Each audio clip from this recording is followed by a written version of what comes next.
Hi, and welcome to the Miracles Podcast with me, your host, LaTanya Miori. This podcast is here to help you on your experience called life by providing uplifting and inspiring episodes.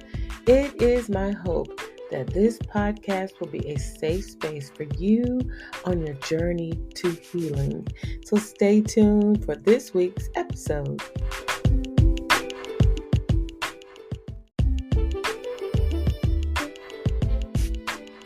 Hello, Miracles. I have a special treat for you all today. She is a spoken word artist. She is an author and a licensed clinical social worker. Her name is Marisha Mathis, and she is a purpose-driven creative. She finds comfort and enjoyment in writing and has been writing since childhood. She has continued her writing even into her adult years. She became a spoken word artist while attending college and began sharing her poetry publicly in 2010. Her first book of poetry and devotionals, Beauty for Ashes, was published in 2016. As an alumnus of North Carolina Central University, her educational background, observation, and life experiences has laid the foundation for her writing. Please stay tuned and enjoy this conversation on the Black community and the barriers and effects of the stigmas concerning mental health.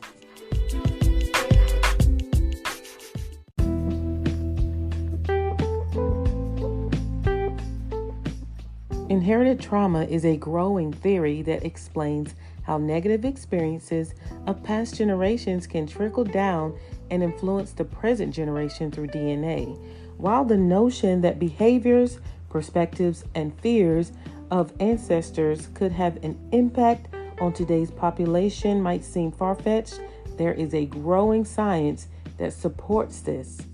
We know that mental health affects the Black community in unique ways, often making it challenging for individuals to discuss the issues they are facing and seek treatment that they need. A recent study found that 63% of Black people view a perceived mental health condition as a sign of personal weakness. The cultural stigma around mental health results in people bottling up their emotions and refusing to speak freely, even to friends or family, fearful of how they will be perceived.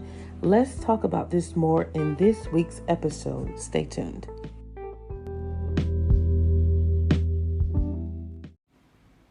Welcome, Miracles, to the Miracles Podcast. And I have a special guest with me today, Miss Marisha Mathis. Hello, lady. How are you doing? Hey, good. How are you? I am doing great. Thank you so much for joining today. Yes, ma'am. Thank you for having me. Oh, of I'm course. excited. Yes. So, as I often do when I have a guest on, I would like to know a fun fact about you before we go into the logistics of who you are and all of your phenomenal accomplishments. Okay. I think my fun fact would be I can only swim backwards. Oh. Oh, wow. That is awesome. It's bizarre, but I'll tell you awesome. I think I am, the reason why I said like that, because I think I used to try to play with swimming backwards myself. I never could learn how to do it forward. Yeah, forward is different. It's different. Yes. Well, that was fun. So, tell us a little bit about yourself. I know you have a lot of hats that you wear. So if you can tell the audience some amazing facts about yourself, that'd be great. Okay. So I'm originally from Duplin County. I moved here in the early 2000s, I'll say, so that I could attend what I refer to as the illustrious North Carolina Central University, which is my alma mater, right? So my first degree in undergrad was criminal justice. And then I went back and got my master's in MSW, and then I furthered, the career path so that I could become a licensed clinical social worker. I'm also a writer, so I write blogs, spoken word poetry, and I'm an author. I've published about think four or five books. Wow.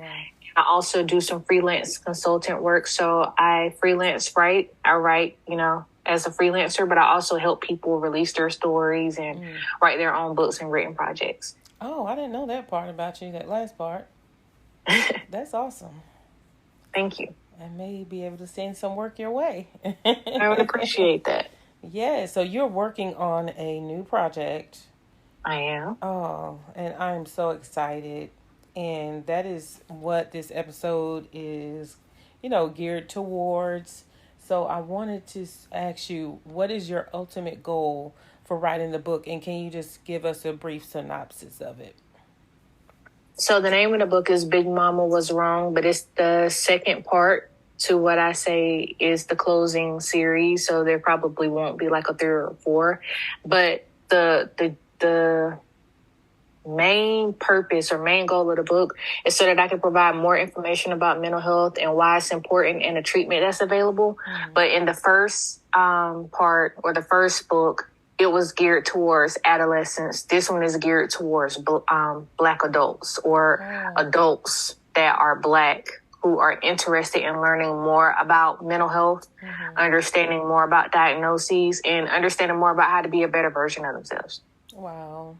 Can I just say thank you for taking the time to write these books, because just knowing what I have seen, just learning about, the mental health community, it is just a lot of disparities when it comes to the Black community within the mental health community. So I just take my hat off to you. So I want to talk about how, the different mental health challenges that the Black community has. And I did a little research myself, and I saw that a significant number of Black people, they do not seek mental health treatment. Only 25% of Black Americans seek mental health treatment, compared to 40% of our white, brothers and sisters, if I could say it like that. So what problems has our culture faced that you've seen that have prevented us from moving forward past misinformation as it relates to mental health? So the first thing that comes to mind is the Tuskegee syphilis experiment. Mm-hmm. Are you familiar with that? Yes. So that experiment is said to have historically created distrust in the Black community in the medical field, but also for practitioners in general. For sure.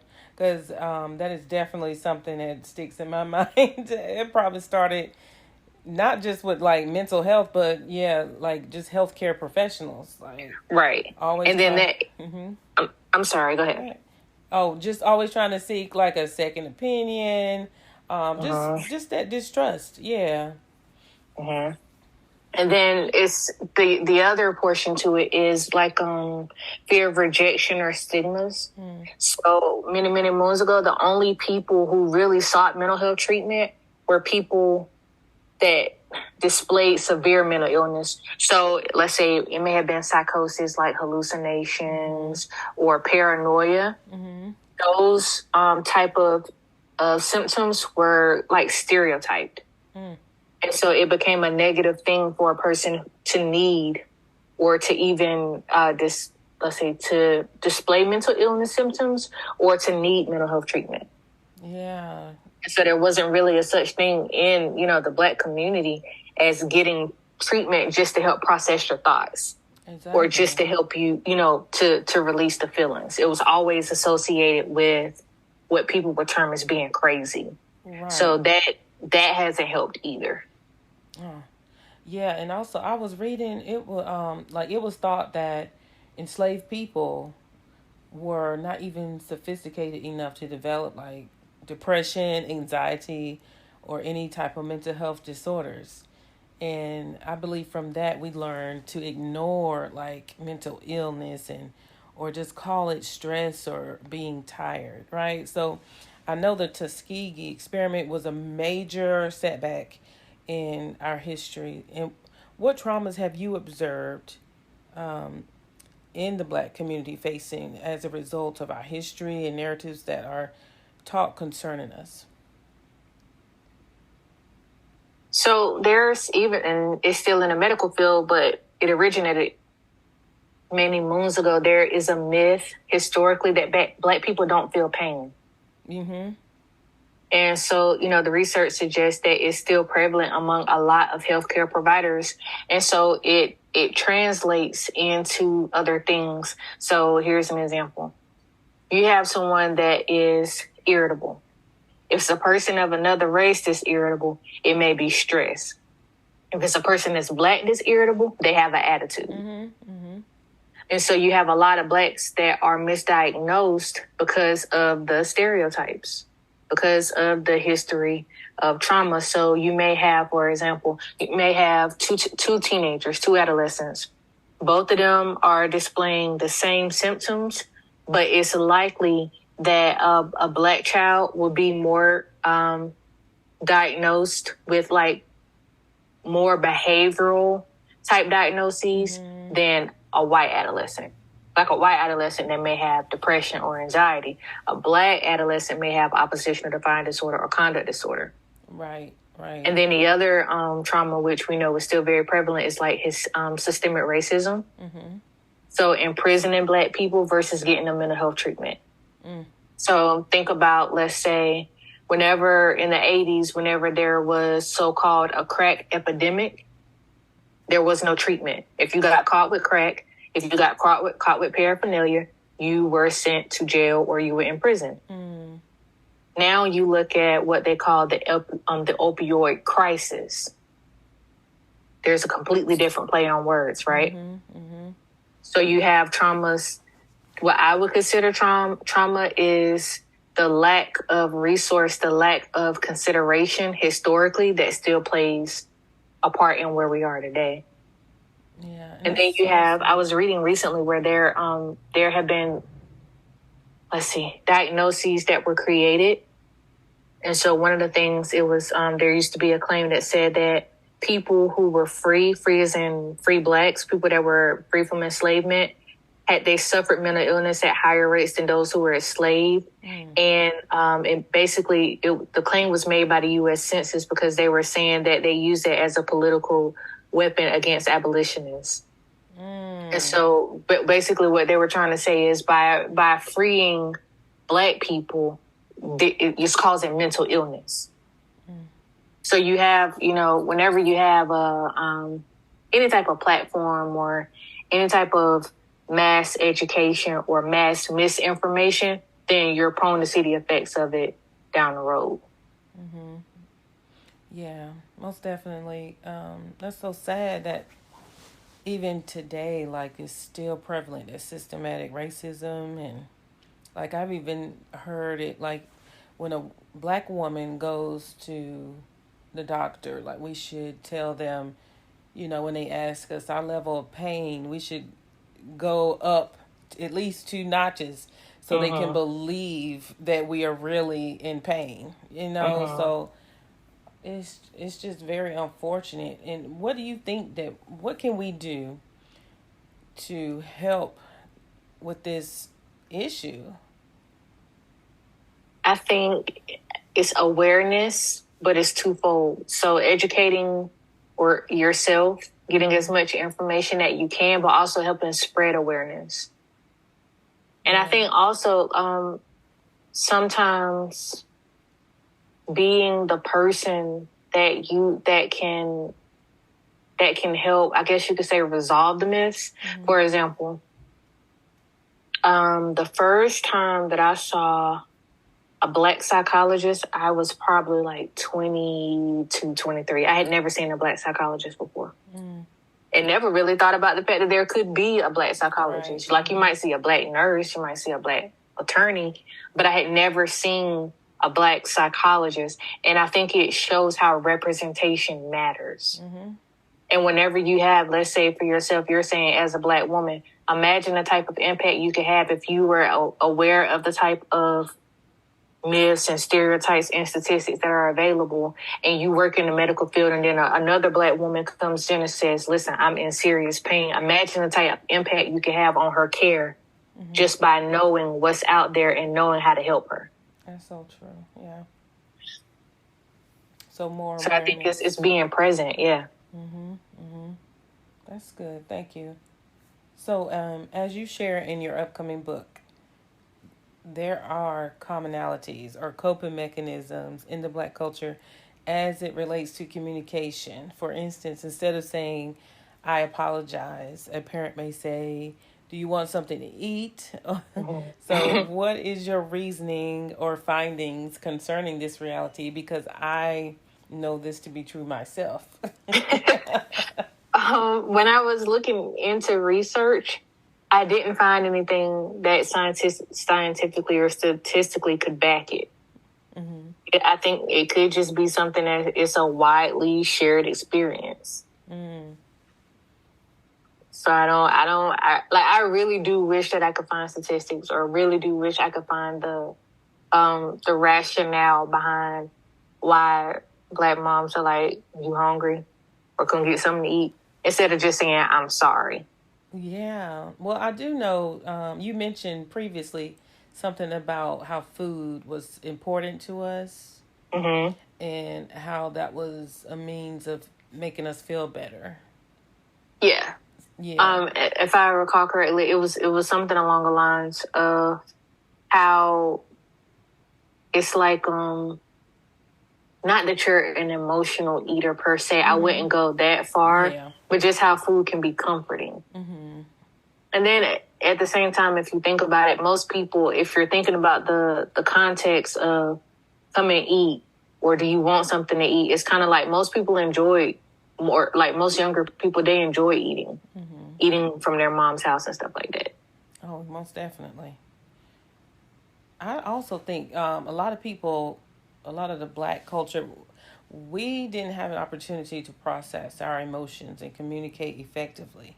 Like, I know for a lot of people, we were told to be quiet and shut up because that's too much. You know what I mean? And then when we started to communicate or shut down, rather, excuse me, nowadays, they want us to communicate more. So I feel like some people are either confused on how to communicate, they don't know how, and that's how they were raised. And I feel like this new generation is now getting to a point they're more knowledgeable of how to express their emotions and communicate more effectively.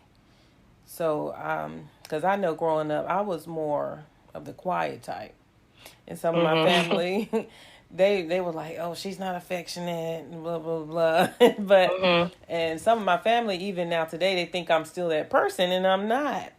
Mm-hmm. And I'm like, okay, some people think they want you to be quiet, and then some people want you to communicate. At the end of the day, just be who you are with the best of your ability. But I honestly do think that there is there may be a barrier of like knowledge and how to effectively communicate and understanding the importance of it.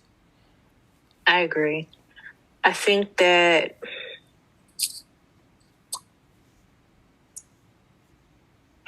today's generation, they are able to communicate to a degree.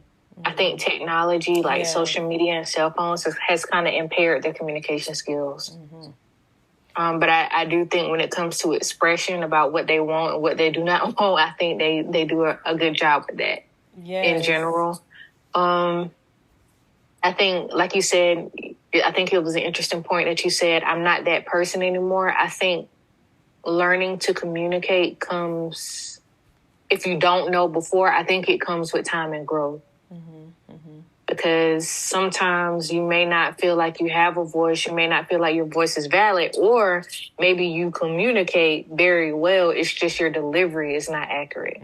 Or sometimes you may not understand the significance of communicating, where you feel like the person should just know, or you feel like it wouldn't matter if you said it one way or the other, but you don't realize how damaging it can be to just suppress your emotions and your thoughts and your feelings all the time. Yeah. Yes. So, how can we as a culture better embrace healthy conversations so we can stop suppressing our emotions, and learn how to better communicate to one another, to others, without being labeled as aggressive. I know there's not much we can probably do about that, but how can we start embracing healthy conversations, not just with our culture, but with other cultures as well? I think a part of it is actually listening to process and not listening to respond. So, like being present, paying attention to a person's eyes when they're if you can see their eyes, paying attention to a person's eyes, listening to their pitch, listening to their tone, paying attention to their body language, opposed to just hearing what they said so that you can make the following statement or a follow-up question. And then also, I think it's really, really huge, especially in society, because there's so much going on, is making sure that you're a safe space for somebody. So making sure that you're approachable, so that if someone needs to communicate with you and share something, that they understand that it's okay for them to do it. Or if someone needs to not necessarily express something that may be going on between you and that person, maybe they're not feeling their best. Maybe they aren't feeling safe. You making sure that you can be the avenue that a person can come and share what it is that they need to share. Words are very powerful.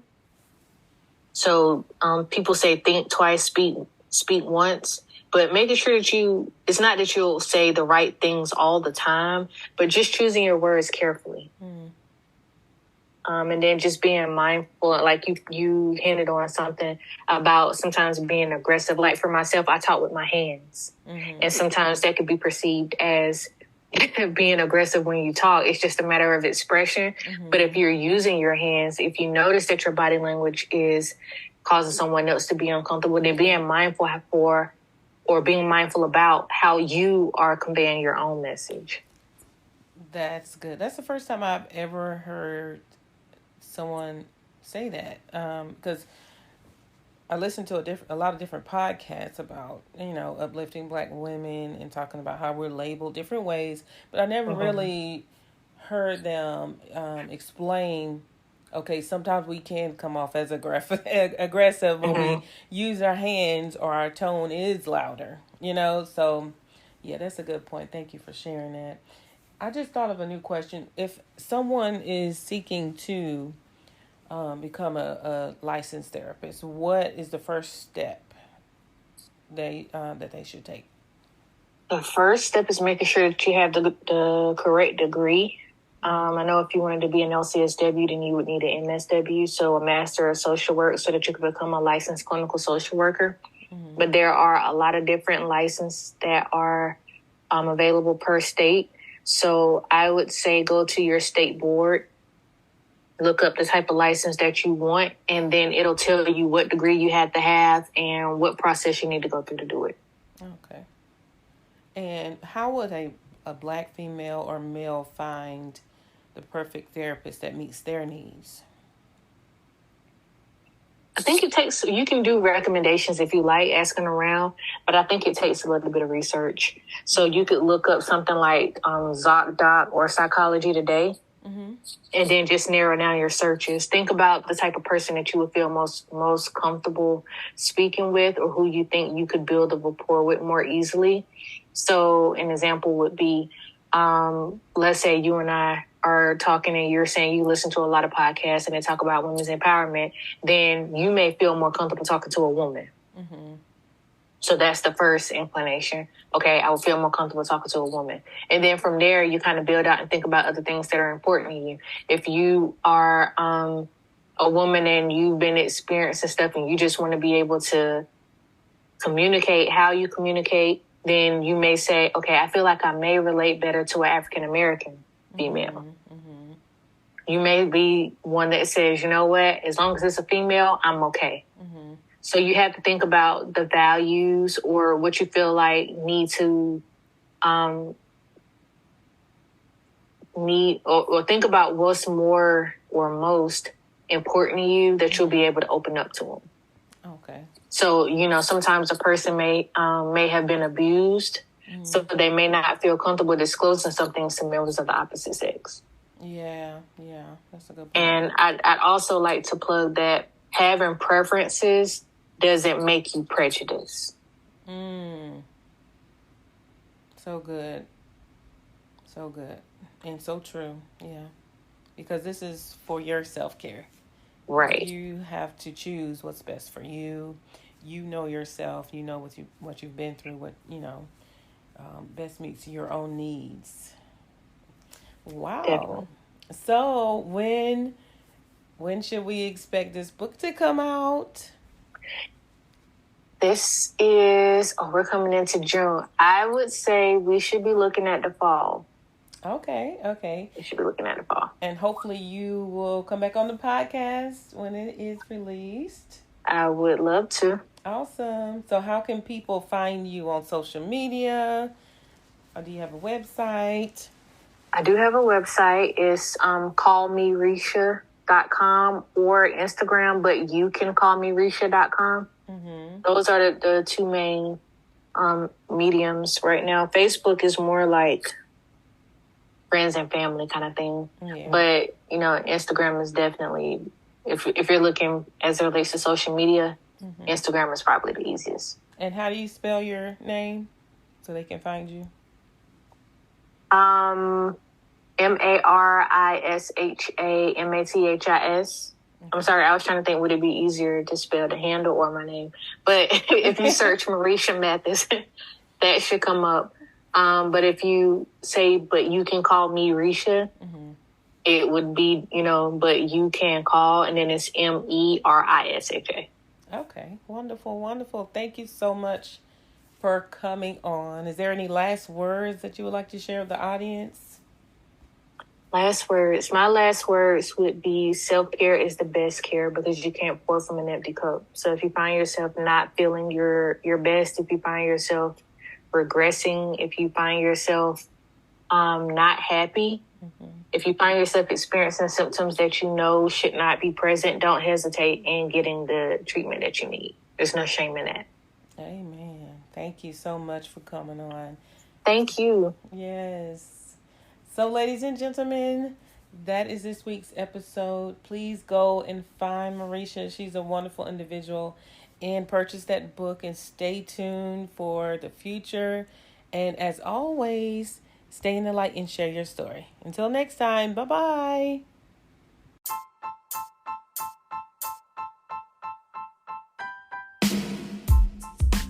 Well, friend, thank you for sticking around until the end.